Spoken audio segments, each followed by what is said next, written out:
Boyapati Srinivasu Balakrishna combination cinema అనుకునేరు. మన తెలంగాణ మంత్రుల కార్ల కాన్వాయి మేడారం జాతరకు సినిమా సీన్లను మరిపించేంత ఎంట్రీ ఇచ్చిండ్రు. అన్ని కార్లు ఎందుకురా బుజ్జి, అసలే పెట్రోల్ రేట్లు మండిపోతున్నాయనే డైలాగ్ తెలియకనో, లేకుంటే జనం సొమ్ము ఎట్లా పడితే అట్లా ఖర్చు చేస్తాం, మమ్మల్ని అడిగేది ఎవరు అనుకుని ఇట్లా చేస్తున్నారో తెలియదు గాని వందల కొద్ది కార్లను మేడారం జాతరలో గీ తిరగ తిప్పిండ్రు. ఇంకో దిక్కు గాలి మోటార్ను షేర్ ఆటో తిరగ చక్కర్లు కొట్టిస్తున్నారు. కార్లలో పోయేంత కాసింత దూరాలకు కూడా హెలికాప్టర్లు వాడుతున్నారు. ఇయో గిదే కావచ్చు మన సీఎం రేవంత్ రెడ్డి సార్ చెప్పిన దుబారా తగ్గించుడు.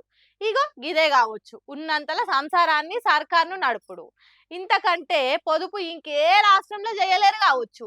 తెలంగాణ ఇంకెవ్వరు ఏలినా గింత పొదుపు చేయలేరు కావచ్చు కదా. పొదుపు ఉన్న దాంట్లే సదురుకునుడు.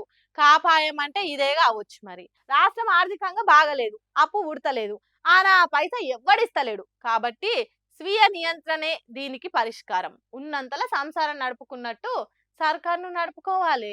దుబారా ఖర్చులు తగ్గించుకోవాలని సీఎం రేవంత్ రెడ్డి సార్ చెప్పిండు కదా. కానీ ఆ ముచ్చట మర్చిపోయిండో, లేకుంటే దండిగా ఖర్చు చేసుడు నిండుగా పొదుపు చేసుడు అనుకున్నాడో తెలియదు కానీ మొన్నటికి మొన్న మెస్సీతోని 20 నిమిషాల ఫుట్బాల్ ఆట కోసం 100 కోట్లు ఖర్చు చేసిండు. అట్లనే ఆ నడుమ సెక్రటేరియట్ల కట్టెల కోసం లక్షలకు లక్షలు ఖర్చు చేసిండు అనే వార్తలు వచ్చినాయి. ఇంత మంచిగా పొదుపు చేసేదానికే కావచ్చు ట్రాఫిక్ రూల్స్ పాటించకుంటే ఫోటో కొట్టంగానే అకౌంట్లో పైసలు కట్టుకోవాలి అని సీఎం సార్ చెప్పింది. గిసొంటి పనులు చేసేదానికే కావచ్చు మందుకు రేట్లు పెంచింది, బార్ షాప్ల టెండర్లు పెంచింది. అట్లా తెలంగాణ పబ్లిక్ దగ్గర పిన్నిన పైసలు గీ తిరిగే దుబారా కాకుండా పద్ధతిగా ఖర్చు చేస్తున్నారు అన్నట్టు. మస్తు గ్రేట్ గా నడుస్తున్నది పొదుపు చేసే కార్యం తెలంగాణ సర్కార్లు అని మాట్లాడుకుంటున్నట. ఈ కార్ల ఎంట్రీ చూసిన మేడారంలో ఉన్న పబ్లిక్